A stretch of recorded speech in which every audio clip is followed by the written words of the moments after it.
jẹ́ ọmọ bíbí ìlú Ìgbàjọ ní ìjọba ìbílẹ̀ Olúọmọ ní ìpínlẹ̀ Ọ̀ṣun.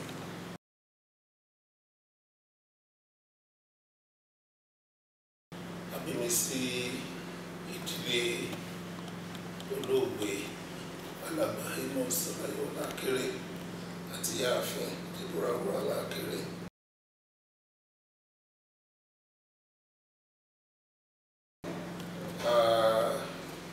Ọpẹ́ ni fún Ọlọ́run torí pé mo máa ń sọ nígbà tí a bí mi ìlú Ìgbàjọ ni mo ti lọ sí ilé ẹ̀kọ́ àkọ́kọ́ primary school ní Baptist Day primary school Ìgbàjọ. Ìgbà tí mo ṣetán mo tún lọ sí ilé ẹ̀kọ́ girama ní ìlú Ìgbàjọ Kiriji Memorial College Ìgbàjọ. Mo jáde ní Kiriji Memorial College Ìgbàjọ. Mo tẹ̀síwájú ní ìkẹ́kọ̀ọ́ ní University of Ibadan ní ìlú Ìbàdàn. Oyè Bachelor of Science degree in Food Technology. Kì í ṣe ọlọ́bẹ̀ ló lọ́kọ̀. Rẹ̀ má jẹ́ ká catering yàtọ̀ sí Food Technology. Food Technology ìkẹ́kọ̀ọ́ nípa báwo ni a ṣe ń pèrè ètò táwọn fi ohun ẹ̀rọ àti òde òní ṣe preservation àwọn kìíní yẹn. Processing and preservation ó lè jẹ́ pé yóò wà fún lílò di ọjọ́ iwájú àti kí ni àwọn tí ó lè ba èrè oko àti nǹkan tá a ṣe jẹ ní Food Technology. Láti mo ṣe tán mo lọ sí ìlú NYSC ní Baptist State.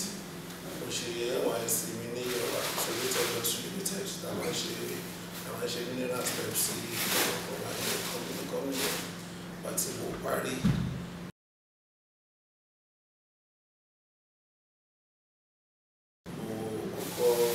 Ṣiṣẹ́ ní Tèdè lẹ́gbẹ̀ẹ́ Ṣakí lọ́yọ̀ ní Midej Nigeria Limited. Ilé-iṣẹ́ yẹn a máa ń process ẹ̀gẹ́ tútù tí wọ́n bá wà lóko. A máa ń process cassava flour ní ilé-iṣẹ́ yẹn ní Midej. Mo wà níbẹ̀ fún ìgbà díẹ̀ kó tó di pé èmi náà kúrò. Torí pé láti kékeré wo ní lọ́kàn pé ohun tó wù mí tí mo lè bẹ Ọlọ́run fún ni wípé mo fẹ́ kí n lè dádúró.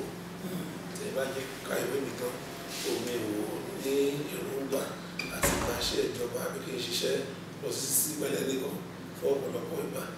Péréte tí mo lò mo fi bẹ̀rẹ̀. Ìgbà tí mo bẹ̀rẹ̀ mo padà sí ìlú Iléṣà láti Tèdè. Nígbà tí mo wà Iléṣà mo ń fi àṣẹ business mo dá ilé-iṣẹ́ Akere Nigeria Enterprises sílẹ̀. À ń ṣiṣẹ́ stock broking. Tá a bá fẹ́ bá àwọn èèyàn ṣe letter of administration, a bá wọn ra stocks. Bóyá ilé-iṣẹ́ báyìí ni òkèlè kan wà bá wọn tà, a bá wọn ra. And there's going to farming business ní ibẹ̀. Ní ẹgbẹ́ kan náà bá ṣe ṣe ẹ̀ mò ń ṣe òṣèlú pẹ̀lú ẹ̀. Torí pé láti ìgbà tá a ti jáde mo wò pé láti kékeré ni ó ti jẹ́ pé ẹ̀jẹ̀ òṣèlú ti wà. Tó wà náà ẹ̀jẹ̀ yín. Mo rántí pé ìgbà tí mo jáde ní secondary school ní 1979 ó tẹ̀sí jẹ́ pé mo ṣe kéré tó ń gbà yẹn. Mo ṣe party agent fún olóyè Ọbáfẹ́mi Awólọ́wọ̀ nígbà tí wọ́n ń díje fún ipò ààrẹ. Mo dẹ̀ tún ṣiṣẹ́ fún fẹ́ kàbíkí náà pé wọ́n bá àjọ elétò ìdìbò ní 1979 láti gbà yẹn. Mo dẹ̀ ti rí pé mo ti ní ẹ̀jẹ̀ progressive. So nígbà táwọn ní secondary school tí àwọn olóyè Ọbáfẹ́mi Awólọ́wọ̀ ọmọ Bọ́lá Ìgè tí wọ́n bá wá sí ìlú wa láti wá ṣe ìpolongo ìbò. Bá a ṣe jẹ́ wọ́n kéré yẹn àwọn máa sáré tẹ̀lé wọn káàkiri tí wọ́n fi wà kúrò nílùú. Tó jẹ́ ìwúrí tó lè ti wí pé àpẹtẹ̀rẹ̀ náà bá ní àǹfààní tó bá dàgbà irú ìgbésí ayé àwọn bàbá yìí ni mo fẹ́ gbé. Èmi náà ṣe wò pé progressive ni mo ń ṣe láti ìgbà tí mo lọ sí sóṣèlú. Mi ò fi gbà kí wọ́n bá wọn ṣe conservative ẹgbẹ́ progressive ni a ṣe UPI láì bàbá Awólọ́wọ̀. Àti bàbá Awólọ́wọ̀ lọ tán a tún ṣe SDP láyé títà Abíọ́lá. Àti wọ́n ti dojú SDP rú a ṣe PPP a ṣe GDM a ṣe USCP kó tó di pé wá di 1998 tí òṣèlú padà dé àwa ṣe AD láti orí AD láti wá sí AC láti wá sí ACN àtúnṣe tó wá dé APC tí àwa ní òní. Mo dẹ̀ rí pé láti ìbẹ̀rẹ̀ ni mo ti ní ẹ̀bùn láti máa kọ̀wé tí mo dẹ̀ fẹ́ràn kí n máa ka kí ló ń jáde nínú ìwé ìròyìn. Ó dẹ̀ jẹ́ pé science iṣẹ́ tí mo ṣe yunifásitì mo rí pé gbogbo ẹgbẹ́ tí mo bá wà tí mi bá ṣe PRO máa ṣe bẹ́ẹ̀ secretary. Ìgbà tí mo wà ní yunifásitì mo wà nílé ìgbìmọ̀ aṣòfin àwọn akẹ́kọ̀ọ́ tá a gbé ní Student Representative Council University of Ibadan tí mo ṣojú lábẹ́ àsìkò ìhọ̀ ní ilé ìgbìmọ̀ aṣòfin yẹn náà. Gbogbo tá a dẹ̀ dé láti 1998 náà láti ṣe. Ta ló gbéjọba lẹ̀ rí nípínlẹ̀ Ọ̀ṣun tó fi 18 billion naira sínú òṣùwọ̀n. Ẹ fẹ́ fi sanwó ńgbà náà á gbọ́ pé olùsirò owó àgbà gbé dání. A fẹ́ san sálárì tí mo fẹ́ gbà olùsirò owó àgbà ló sá lọ ló san. Bàbá tẹ̀ san sálárì bóyá 3 billion nínú ẹ̀ ó ṣe máa kó 15 billion lóṣù wọn jọba. Àgbọ̀dọ̀ borí yín fún gómìnà. Ẹ̀yin tẹ́ ẹ ní pàṣẹ múlẹ̀ fẹ́ pín gbà náà ọlọ́ọ̀lẹ́ ọgbà. Kọ́lọ́ sọ kí ni wọ́n pín. Tá bá fẹ́ pín kò sí kó tó di pé yóò dijọ́ ìwọ́n ti pín nǹkan.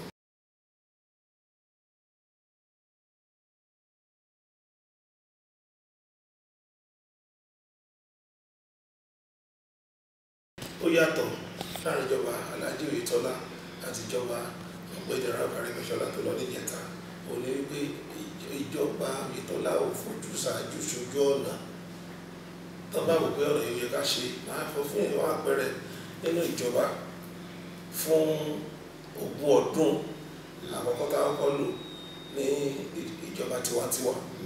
Tá a bá mú gómìnà á ní number 1 mọ́, á mú igbákejì number 2 mọ́, á mú speaker gẹ́gẹ́ bí igbákẹta number 3 mọ́ ní state.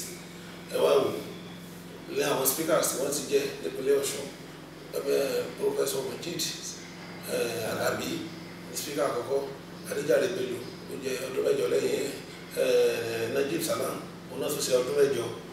Fún gbogbo ọdún yẹn ọ̀nà tó wọ ìlú àwọn tá à ń darúgbó yìí tí ọ̀kadà gan bá fẹ́ lọ bẹ̀ yóò múra níbi kó wọ́n tàkìtì láàrin oṣù 3 sí 4 90 days tẹ̀lé ìtọ́lá pé ó lóun dá ọ̀dà yìí ó lè dá ọ̀dà lónìí tó bá dúró ní oríta ìdílé yẹn ṣàtúnṣogbo láàrin ìṣẹ́jú 15 ó ti wà ní jìbò. Eléyìí fi hàn pé ìjọba tó mọ rírì àwọn wọn láti lù ní ẹ̀dẹ̀ lọ sí àárín ìlú Lẹ́jìgbò ọ̀nà tí ìjọba yóò ládàá bẹ́ẹ̀ kò sí olóògbà. Tí lọ sí Ìbàdàn wa ní ká sọ ní iṣẹ́ ò dúró títí tí wọ́n fi kúrò níjọba gómìnà jẹta Ọ̀gbẹ́ni Arẹ́gbẹ́ṣọlá alága ẹgbẹ́ kábíyèsí Gbóyèga Fágbódù ọ̀nà tó wọ ìlú wọn fọwọ́ kan Oyètọ́lá ló wà bá wà dá.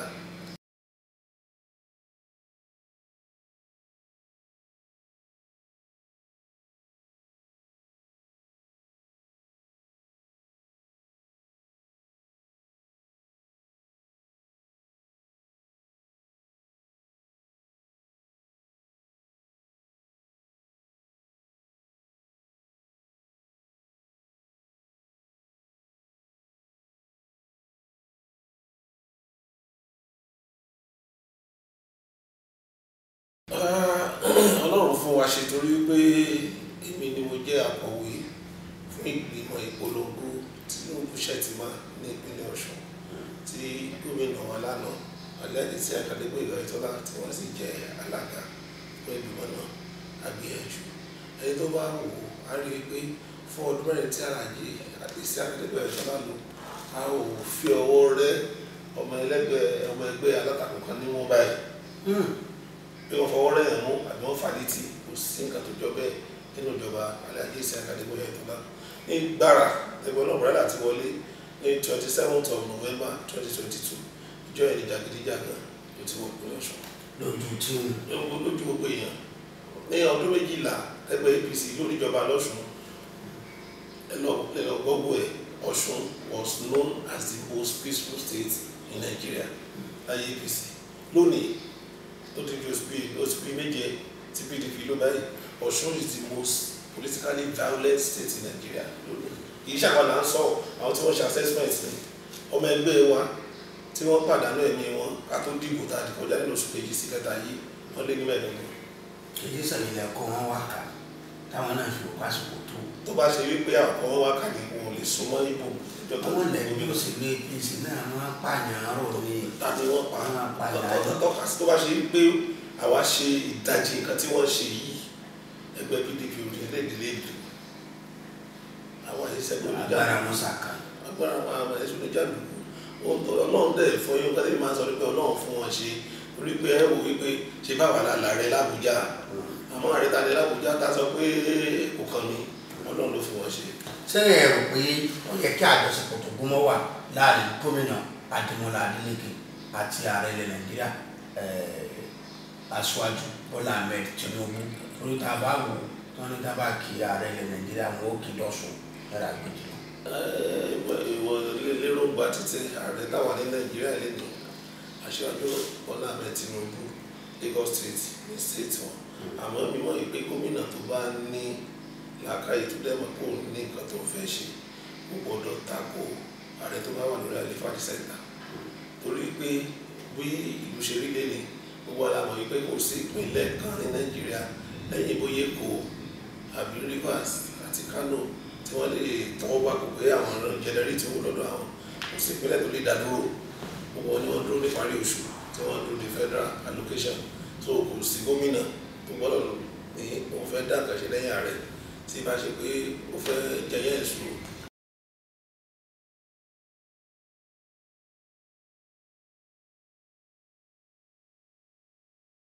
àfisọ́rùn ajá tájà gbọ́dọ̀ gbé mí tí ó dẹ̀ gbọ́dọ̀ jábọ̀ gbogbo ìjọba ló mọ̀ wípé owó tá à ń ná lórí sọ́bsìdì owó ìrànwọ́ epo kì í ṣe ohun tó yẹ ká máa ná mọ́ fún àpẹẹrẹ ìjọba ń yáwó láti sanwó sọ́bsìdì ní ọdún kan ìjọba ń ná 7.2 trillion naira ẹ wá jẹ́ káwọn nínú bọ́jẹ́tì tí ó kì í ṣe Aṣíwájú Tinubu ló ṣe bọ́jẹ́tì tí wọ́n ṣe fọ́dún yìí ìjọba ààrẹ àná Muhammadu Buhari ló ṣe bọ́jẹ́tì wọ́n dẹ̀ ní bọ́jẹ́tì táwọn ṣe fún last year yóò wà bẹ́ẹ̀ di ìparí oṣù kẹfà ọdún yìí pé tí wọ́n dáhà bẹ́ẹ̀ di ìparí oṣù kẹfà ọdún yìí láti July tí wọ́n bẹ̀rẹ̀ ní bọ́jẹ́tì kò sí provision for subsidy gbogbo ẹgbẹ́ méjèèjìdínlógún tó dẹ̀ campaign fún ààrẹ fún ààrẹ Tinubu tá a dìde ọjọ́ kẹẹ̀ẹ́dọ́gbọ̀n oṣù kejì ọdún yìí wọ́n sọ pé táwọn bá ti gbó ọlọ́run bá ti táwọn bá gbó wọlé o àwọn yọ subsidy kúrò Labour Party LP sọ ẹgbẹ́ ọlọ́ọ̀bẹ̀lá PDP sọ Àtíkù Aṣíwájú sọ Aṣíwájú 900 and something billion owó tírílíọ̀nù kan àwọn amówó tírílíọ̀nù ẹ̀yọ̀ kan nínú 7.2 yìí ká fún education sector wàhálà bẹ̀rẹ̀ ọ̀tàn ká tún mú another 1 trillion ká wá fi ṣe ẹ̀kúnwó owó oṣù àwọn òṣìṣẹ́ tentatively kó tó di pé nǹkan stabilize sí ká òkè pé ẹ̀yìn òṣìṣẹ́ bóyá 20,000 ni wọ́n san ní owó tax lóṣù abẹ́rẹ́dà kékeré sí 15,000 tí ẹ̀kọ́ fi lójútùú gbogbo ilé títa ríro lápọ̀lá tó bá jìnnà tán bí ó tó gé.